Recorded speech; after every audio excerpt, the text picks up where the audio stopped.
Hey everybody, it's Kevin here from BSD.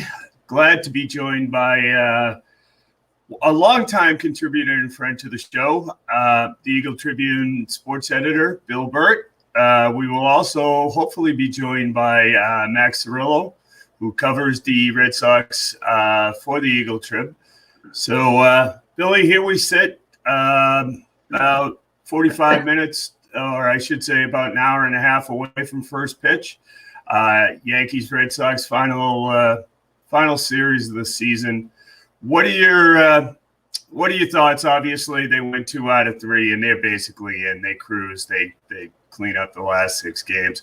What are you feeling going into the series? How big is it? It's big because if they go 2 out of 3, they not only win the series, they probably knock the Yankees out, but they'll definitely host the game. They basically have big enough gap where probably they won't be caught for the first wild card spot. And that's important. You host a game, it's Evaldi, full play, Fenway, Yankees, doesn't matter. I'd like my chances. What's happened, I think, what's happened right now, the season has gotten back to the way it was going for a big chunk of time. I think the Yankees closed the gap with that big run they were on, and the Red Sox were horrendous, for 2 to 3 weeks after the All-Star break. So everything's come back to earth. The Red Sox have beat up, on not so great teams, but you know what? They opened the season getting swept by the Orioles. I was there for the opener, and I questioned this team. I questioned what they were made of. I said, we will know early, and we found out early. They were tough as hell, and this is a gritty team. I like this team. I do. It's not a great team by any stretch. The pitching is questionable behind 2 or 3 starters. The bullpen has got some good arms, but it really hurt when Barnes, went south, and he's still south. So with Barnes being an ace or the guy we thought he was, I would be saying I like the Red Sox chances to beat anybody, to beat a Houston. To beat Tampa, who I think Tampa is the best team. They're tough as hell. I don't think we could. I mean, look, they're not a fun team to talk about because they were built in the mode of sort of how these Red Sox have been built this year. A lot of guys who are sort of dirt dog, tough guys, pitchers, go 1 or 2 innings, not the high end talent that you see in the All-Star games. But I'll tell you what, I'd go to bat with this Red Sox team, and I definitely go to bat with this Tampa team. So this is a big series because it opens with Cole, who the Red Sox have pretty much. It's funny they pretty much have had this guy. Honestly, I don't want to say his whole career, but they've hit him pretty good. And the Red Sox have a veteran lineup. They're not all superstars other than the top 2 or 3. Like the window of Devers, Bogarts, and Martinez, those guys are stars per se. But Renfroe, I'll take him. I'll take Verdugo. Arroyo's not really in and out of lineup. Enrique Kike Hernandez, these guys can play, and they're not afraid. I mean, look, the Red Sox if Kike hits 2 homers over the last 10 games, that's 6 guys with 20-plus homers. That's pretty damn good. And Verdugo's is like a 13. If you told me at the beginning of the year, I would have said he would have been one of the definite guys to go at 20. I might not have had Kike. So this lineup's pretty good, the Red Sox lineup, and the pitching's pretty good. I think we're going to see tonight. He's been, he's been pretty much Nate Eovaldi. He's been pretty much from day one, rock solid, very good. And has he been superstar 8-9 innings? No, but there aren't many guys. But he's been a top 10, top 15 starter in baseball, maybe, or at least in the American League. And tonight's big. He shuts out the Yankees, which could happen over 7 innings. Gives up 1 run.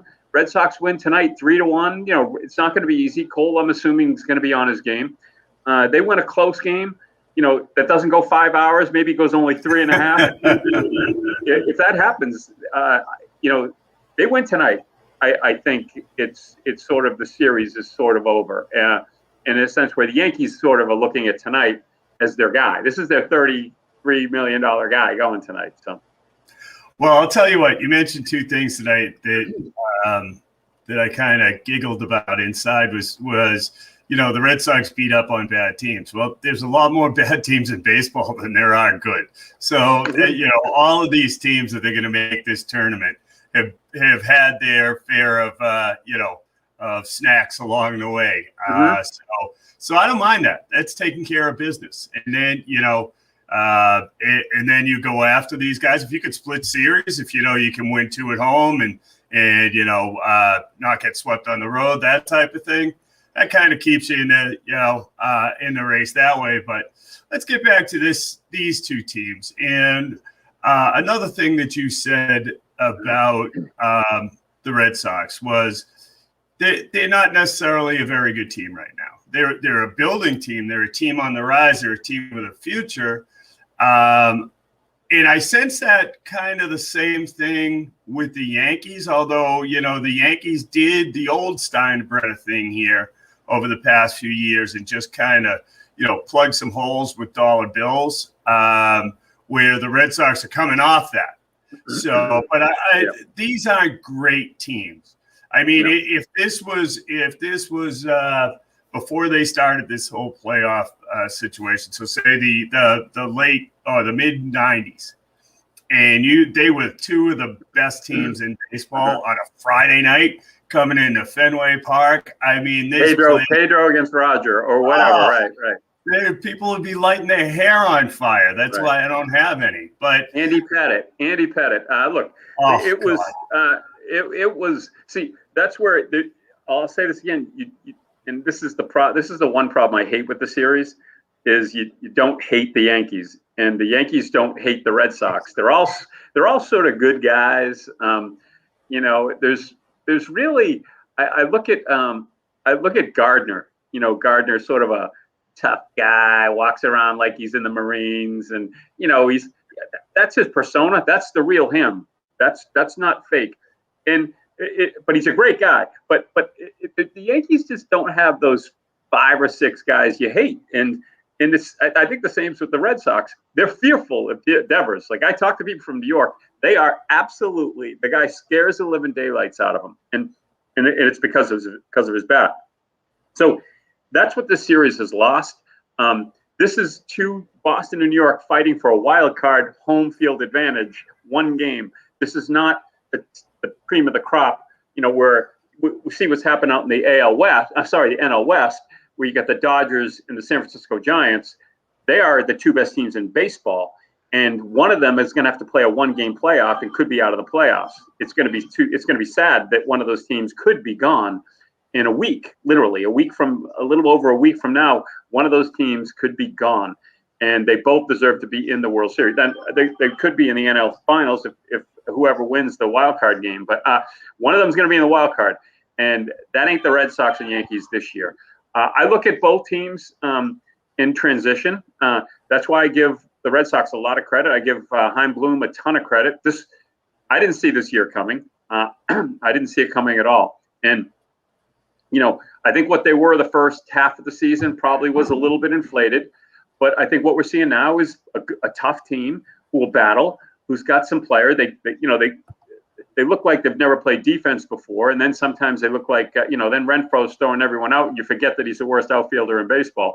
But they're fun to watch. They're never out of a game, and they've a lot of walk-off games. And look, the middle of that lineup, the top 3 guys, they can hit. And I'm not even including Verdugo. I'm talking about Devers, Bogarts, and Martinez. They're still scary, all 3 of them. Martinez, got to get him going a little bit. Bogarts took about 3 weeks off. He's back. So if this team's hitting, they're going to be tough. And because I think the pitching's good enough. I'm not saying it's great, but it's good enough where you got 3 guys that can go 6 innings. And, they'll have to mix and match with the bullpen. But in the playoffs, maybe go win 6-4, win 7-5. And I think this Red Sox team can. Joining us now is Max Cerullo live from Fenway Park. First of all, Mac, what's it doing out there? How's it look to start the game on time? And do they think they're going to squeeze it in? Yeah, I think they'll be fine. Forecast is looking a little dicey after like 10, but I mean these games last like 4 hours, so we'll see. We'll just see how things go. But it's fine out there now. A little cloudy, but pretty nice out otherwise. So, Kevin, I do have to say, Mac had a story, front page story in the paper yesterday. Right? Was it yesterday? On the uniforms. Was it today? Well, there's been two this week. The uniform one. Yeah, it was like a day or two. But no, it was today. It's on the yellow uniform. So this Yankee Red Sox series is going to look different. The Red Sox will be wearing yellow, Boston Marathon uniforms, and they're going to wear them as long as they keep winning. Which, you know what? Hell, what the hell? I listen. I'm the father of a baseball player. I know what superstitions are all about. So, but it'll look weird seeing a Red Sox Yankee game with wearing the yellow, and the Yankees are going to have their grays on. Mac, what's the sense you're getting? Were you able to talk to many players on the field? Were they sticking in the clubhouse because of the weather? What's the sense you get around the ballpark? Does it feel like a big series, or what's the feeling around Fenway right now? Oh, it's buzzing. Everybody's out here. All the big national guys are all out there. We got Peter Gammons, A-Rod, the whole crew. Everyone's here. Weather's not a concern at the moment. Everyone was out at batting practice.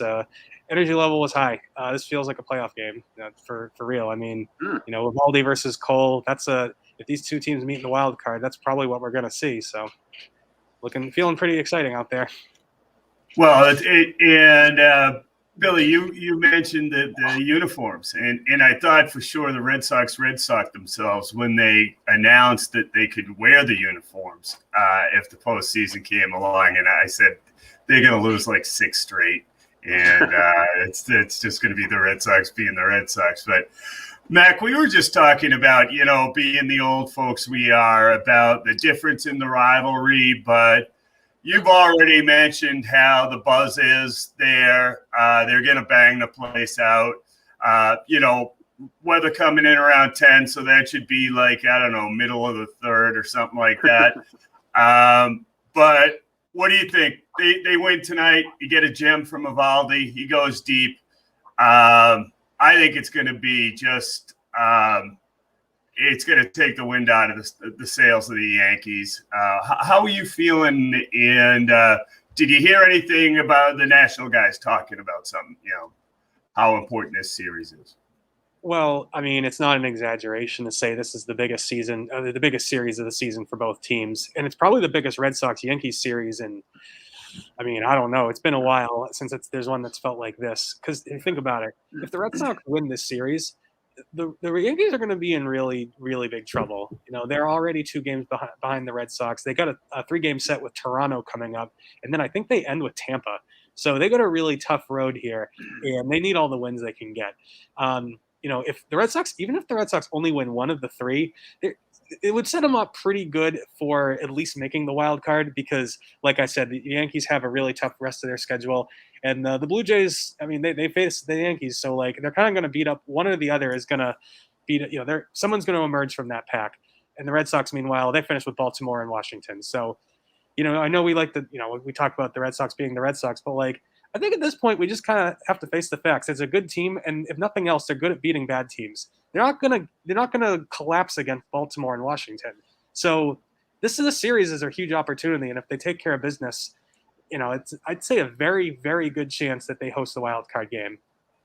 I think that's a big deal too. I think that's a big deal hosting the wild card game, and whether it's Toronto's sort of a freaky team. They could win on playing on the moon. They got this. They're sort of a crazy swashbuckling.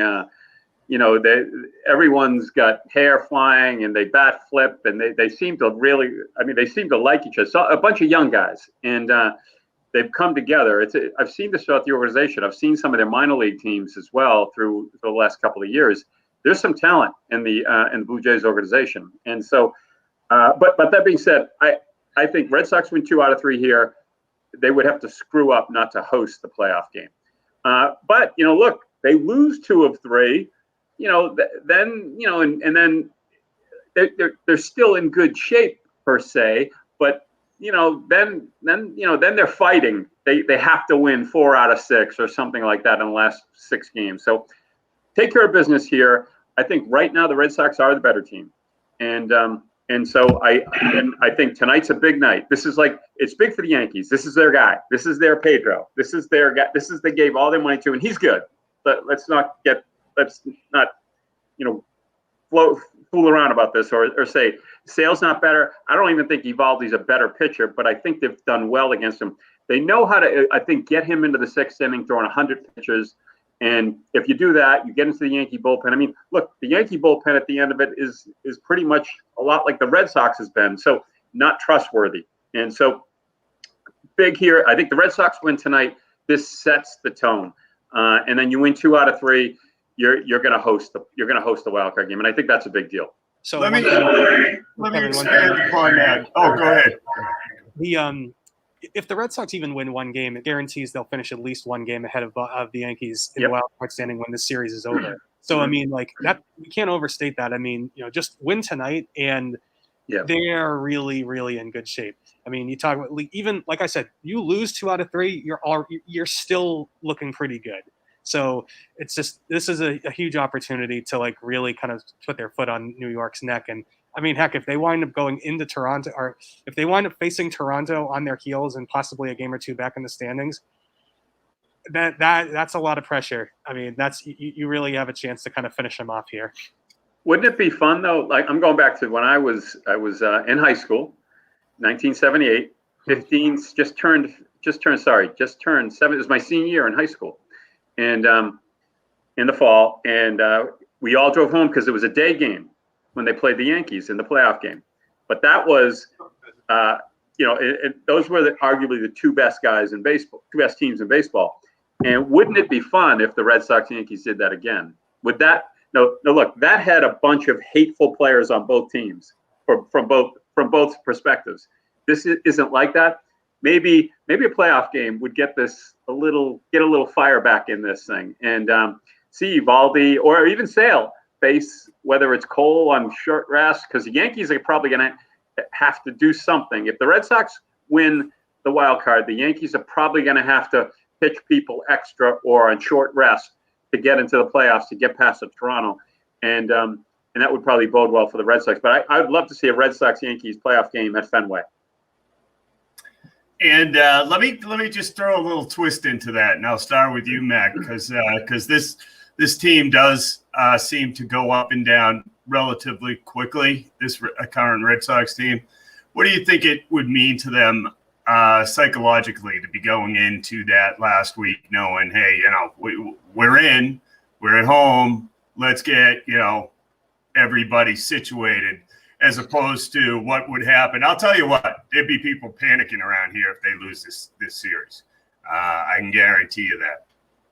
So I'll start with you, Mac, on yours, because I think the 2 of us combined have seen about as much bad things happen, Billy and I, as possible to that team. So how important do you think it is mentally to them going into that last week, having everything done? I mean, it's pretty important. I mean, it's human nature, right? And you want better to just get it squared away now and just take all the pressure off, because then, just finish strong at that point, right? Because you can line up your pitching, you can have whoever start whatever games you need. You don't necessarily need to push Sale and Eovaldi to pitch a couple extra games if you don't want to. I mean, it's I mean, this weekend's going to set the tone, right? I mean, if things don't go well, then those last 6 games, there's a lot of pressure. If not, I think they'd probably prefer that, even though they're going to say that's kind of all the same either way. Billy? Yeah, look, I'm going to say the Yankees have a lot to prove here over the last 2 weeks, not even 2 weeks, less than 2 weeks. They have issues. Gleyber Torres, at 21 years old, had 24 homers. At 22 years old, had 38 homers. He's got 7 this year, and he's a mess at the field at shortstop. He's a very good player. I don't know what happened. I mean, he's only 24, so but this is his year, and this has been his year. Gio Urshela has been pretty good. They depending on Gary Sanchez hitting, I think, 211. He had superstar written all over him as a catcher, and so I don't know if what's going to change. The Red Sox have 6 guys with 20 plus homers. Yankees have 3. and that matters. So unless what's going to change here over the last 10 days, I don't know. The Yankees have the talent. They have the talent to win the series 2-1 and get to and maybe even host. I just haven't seen enough of it, and their pitching hasn't been dominant enough to make up for their woes, because it's honestly, Belichick talks about the three areas. Well, the Yankees really have really struggled for chunks of the season in all three areas. And, a couple of guys hitting home runs, the two big fellas are doing it, but other than that, not much. And so I think this is on the Yankees. I think the Red Sox are going to play well. The Yankees are going to play well. Yankees play well. This could be a really good series. Yankees win 2 out of 3. They're back in this, and they're going to make this interesting. That's all. Let me wrap us up on this, because looks like you're getting busy there, Mac. Has there been any talk about postseason roster? And there were whispers about Matt Barnes possibly pitching his way off that first wild card game roster. Anything you're hearing, either one of you? I'll start with you, Mac, about anything like that when they're going to set the roster, and whether or not Barnes is in question. Yeah, I mean, that's still up in the air for sure. I think it'll depend in large part on what happens over this last week, and also possibly on whether or not Whitlock is available. The word today is that he's feeling good and he's making progress, but he isn't quite ready to be activated yet. They said they expected that before the end of the season. Obviously, if he's healthy, he's on the roster, obviously.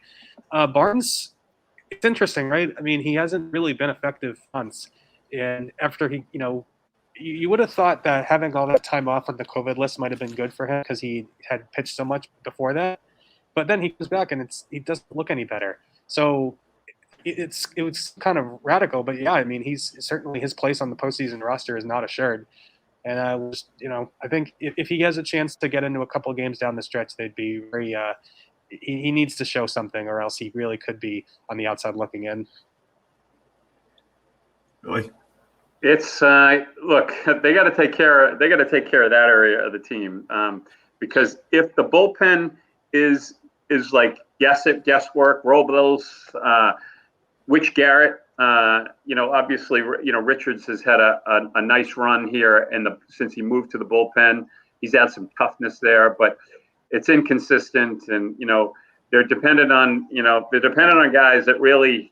It looks like they're going to have to depend on guys that haven't really produced a lot this year. And that's not, you don't want to do that in October.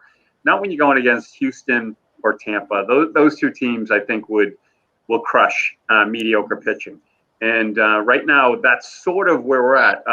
That's where it's important for Evaldi. 7 innings, not 5, 7. It's Chris Sale. Chris Sale right now is a 5-inning pitcher, 6 tops.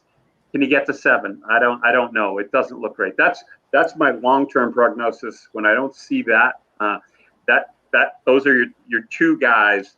And if the bullpen was extremely strong, because listen, Barnes was elite the first half of the season, or just roughly the first half of the season. I'm talking elite. As he was, his slider, his fastball was exploding, upper 90s. His slider was biting. Guys were swinging at it in the dirt. That's when you know he's pitching well. And then all of a sudden, then he can't get it over the plate. Then when he got it over the plate, it was at 2-0, and it was gone. So that's my biggest concern about this team long term. Short term, I like it. I like the way they play. I like that. I like them this series. And from there, we got to start flipping coins. Well, I'll tell you what, guys, it's certainly fun to have meaningful baseball back again late in September. It should be a fun little ride here this weekend. Thanks for taking the time. You can find both of these guys at the Eagle-Tribune. And thanks again for taking the time. They're the Merrimack Valley Media Mafia, and we'll talk again soon. Take care. Thanks again, guys. Take care. Thanks, Kevin.